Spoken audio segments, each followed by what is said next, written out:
여러분 안녕하십니까? 뉴스데스크 강원입니다. 제11호 태풍 흰남노가 강한 세력을 유지한 채 한반도를 향해 북상하면서 강원도는 오늘 밤부터 영향권에 들어갈 전망입니다. 도내는 내일 영서 북부 지역을 시작으로 모레까지 400mm 이상의 많은 비가 내리고 초속 40m에 이르는 강한 바람이 불 전망이어서 피해가 없도록 각별한 주의가 필요합니다. 김인성 기자입니다. 아직은 잔잔해 보이는 강릉 주문진항에 어선들이 대피해 있습니다. 앞바다에서 조업에 나섰던 통발 어선들이 서둘러 항구로 돌아옵니다. 배는 돌아왔지만 바다에 두고 온 어구가 훼손될까 걱정이 앞섭니다. 골뱅이 잡으려면 매일 갖다 놓는 게 아니고 한 일주일씩 있다 땡기고 이러니까 지금도 바다에 한 며칠 있죠. 그래 그게 이제 혹시 또 잘못될까 봐 그게 걱정이죠. 태풍이 북상하면서 기상청은 본청과 지방청들이 화상회의를 열면서 태풍의 진행 상황과 예보에 대해 논의했습니다. 태풍 흰남노는 오늘 밤 9시 기준으로 제주 서귀포 남남서쪽 670km 해상에서 매우 강한 상태를 유지한 채 시속 10km의 느린 속도로 한반도를 향해 올라오고 있습니다. 기상청은 태풍의 강한 힘으로 밀려 올라온 비구름대가 북쪽의 찬 공기를 만나면서 강원도는 오늘 밤 영서 북부 지역에서부터 시작해 최대 400mm 이상의 많은 비가 내릴 것으로 예보했습니다. 내일은 강원 영서 중북부를 중심으로 모레는 강원도 전역에 시간당 50에서 100mm의 강한 비가 내리겠습니다. 또한 모레 강원 영동 지역에는 초속 30에서 40m 이상의 강한 바람과 동해상에는 최대 8m 이상의 매우 높은 물결이 일 것으로 예상됩니다. 기상청은 집중호우와 강풍, 폭풍 해일 등으로 인한 피해가 발생하지 않도록 각별한 주의를 당부했습니다. MBC 뉴스 김인성입니다. 산사태 위기경보가 관심에서 경계로 상향됐습니다. 국립산림과학원은 제11호 태풍 흰남노 북상에 따라 많은 호우와 강풍이 예상돼 오늘 오후 4시를 기해 산사태 위기경보를 심각 바로 아래 단계인 경계로 상향한다고 밝혔습니다. 산림청은 강원도를 포함해 전국 1000여 곳의 산사태 취약지역과 대형 산불 피해지 30곳, 공사 중인 산지 태양광 허가지 100여 곳에 대해 특별 점검을 실시하는 등 산사태 대응 체계를 구축했다고 덧붙였습니다. 도내 코로나19 신규 확진자 수가 1257명 발생해 감소세가 이어지고 있지만 추석 연휴를 지나면서 누적 70만 명을 돌파할 전망입니다. 오늘 도내에서는 오후 6시 기준 춘천 328명, 원주 292명, 강릉 153명, 속초 76명, 홍천 68명 등 모두 1257명이 확진돼 어제 같은 시각 1878명보다 600여 명 줄었고 누적 확진자 수는 68만 9천여 명을 기록했습니다. 현재 하루 2,000명 안팎의 신규 확진자가 발생하는 추세를 감안하면 추석 연휴가 시작되는 오는 9일쯤 누적 확진자 수는 70만 명을 넘을 전망입니다. 한편 도내 코로나19 중환자 병상 가동률은 41.3%로 안정적인 상태입니다. 강원FC 홈구장을 어디로 정할지에 대한 전용 축구장 건립이 뜨거운 감자입니다. 클럽하우스가 있는 강릉과 동계올림픽 전후부터 홈구장이던 춘천에 이어 최근 원주까지 유치 의사를 밝히며 과열 경쟁이 우려됩니다. 김형호 기자가 보도합니다. 강원FC는 출범 초기 강릉시 강남축구공원 클럽하우스에 입주하며 강릉 종합경기장을 홈구장으로 운영해왔습니다. 동계올림픽 보안구역 지정 문제로 2017년부터 홈구장 운영에 변수가 생겨 2019년 시즌까지 춘천을 홈구장으로 하다 2020년 시즌부터는 춘천과 강릉에서 절반씩 홈경기를 치르고 있습니다.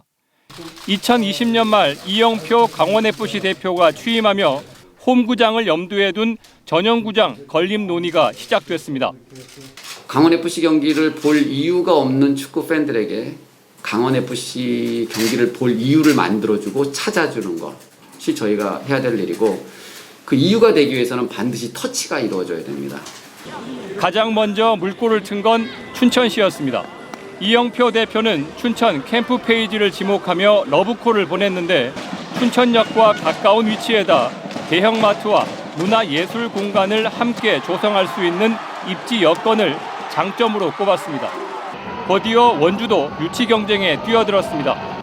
원주시는 동북권 종합체육단지를 전용 축구구장 입지로 염두에 두고 보조구장과 클럽하우스까지 건립할 수 있는 부지를 제공하겠다고 밝히고 최근 유치위원회를 발족했습니다. 현재 강원FC의 클럽하우스와 보조구장이 있는 강릉시도 손을 놓고 있는 건 아닙니다. 지나친 과열, 이런 거를 방지하기 위해서 물밑에서 준비를 다 하고 있는 거고 저희들은 이미 축구 전용 구장 용역도 끝낸 상태입니다. 근데 발표를 안 하고 있는 것뿐이고요.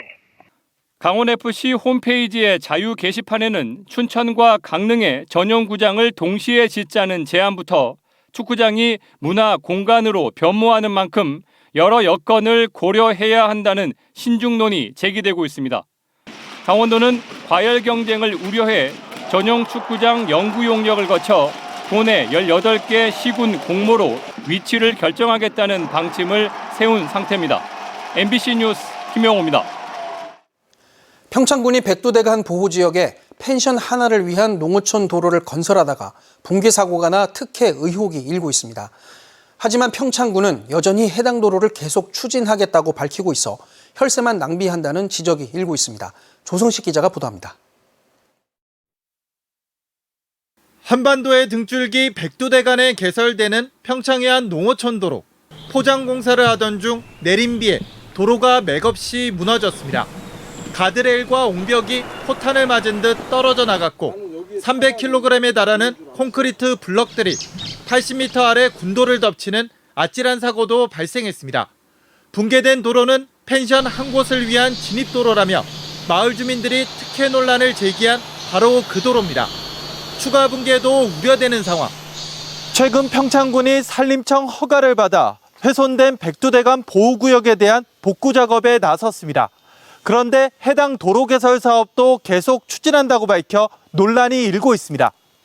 최초 설계 때도 하지 않은 토질 조사를 새로 실시하고 이를 통해 적합한 공법을 찾아 농어촌 도로 공사를 마무리한다는 계획입니다.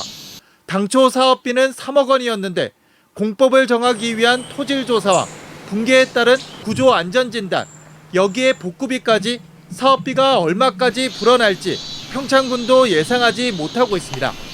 주민들은 이용도 하지 않는 도로에 혈세만 낭비하고 있다며 분통을 터뜨립니다. 입구에도 자물쇠 잠궈놓고 주민들도 출입도 못하게 하고 자기들 개인 사유화하려고 딱 하는 거. 펜션 운영하려고 하는 업자들 도와주는 것뿐이다. 내하고 근처에서. 또 무리한 도로 개설로 환경을 훼손하고 주민 안전까지 위협하고 있지만 평창군은 이미 시작한 사업이라 어쩔 수 없다는 입장만 고수하고 있습니다. 이제 2차 피해를 방지하기 위해서 무조건 해야 되는 부분이고 그 건의해 주신 부분으로 해서 이제 시작이 됐던 부분이니까 일단 그 부분하고도 의견 조율이 좀 필요한 부분이고 그 예산 관련해서는 현재로서는 확정된 건 없습니다. 특혜 논란이 가시지 않은 농어촌 도로를 강행하는 것도 모자라 더 많은 예산을 투입하겠다고 나서는 평창군의 행정이 펜션 주인에게 무언가 약점을 잡힌 것 아니냐는 지적도 나오고 있습니다. MBC 뉴스 조성식입니다. 추석 연휴 기간 강원도와 도내 시군들이 종합대책 상황실을 운영합니다. 강원도는 연휴 기간 각종 사고에 신속히 대비하기 위해 상황실을 운영한다며 강원도와 시군, 유관기관 간 비상연락체계를 유지하고 사고가 발생하면 함께 대응하기로 했습니다. 비상대기 인원은 강원도가 267명, 시군은 116명으로 모두 380여 명 규모입니다. 강원도가 내일부터 12일까지를 특별 방역 기간으로 정하고 코로나19 재유행 확산을 차단하기 위해 방역 관리에 나섭니다. 특히 추석 연휴 감염 확산 위험도가 높은 터미널과 대형마트에 방역 관리자를 지정하고 시군과 합동 점검을 벌입니다. 또 공백 없는 방역 의료 대응을 위해 선별진료소와 의료상담센터, 행정안내센터의 운영 상황과 환자 관리, 응급 상황에도 대처하기로 했습니다. 가을철을 맞아 도내 주요 산에서 사고가 잇따르고 있습니다. 어제 오전 10시쯤 설악산 국립공원 울산바위 물리대길에서 암벽 등반을 하던 50대 남성이 20m 아래로 추락했다는 신고가 접수돼 산악구조대가 구조해 인근 병원으로 이송했지만 결국 숨졌습니다. 또 어제 오후 1시 10분쯤에는 설악산 귀때기 총봉 인근에서 60대 남성이 근육 경련으로 움직이지 못해 헬기로 구조되기도 했습니다. 지난 주말부터 설악산 등 도내 주요 산에서는 모두 17건의 산악사고가 발생했습니다. 뉴스를 마칩니다. 고맙습니다.